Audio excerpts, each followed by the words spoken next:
माननीय आमदार स्वर्गीय पी.एन. पाटील यांना मुस्लिम बोर्डिंगमार्फत आदरांजली.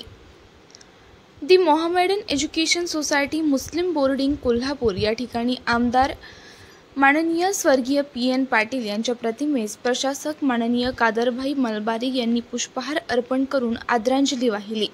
काँग्रेसचे निष्ठावान कार्यकर्ते तसेच बहुजनांच्या हक्कासाठी लढा देणारा आमदार हरपला असे उद्गार माननीय चेअरमन गणी आजरेकर यांनी आपल्या भाषणातून व्यक्त केले.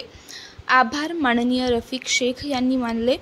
या प्रसंगी संस्थेचे उपाध्यक्ष माननीय आदिल फराज, संचालक रफिक मुल्ला, हाजी लियाकत मुजावर, हाजी जहांगीर अत्तार, मलिक बागवान, अल्ताफ झांझी, हाजी पापाबाई बागवान, फारूक पटवेगार, सामाजिक कार्यकर्ते माननीय बापू मुल्ला, माननीय सामी मुल्ला, माननीय रिजवान मुजावर, मुख्याध्यापक श्री काझी SS व विद्यार्थी उपस्थित होते.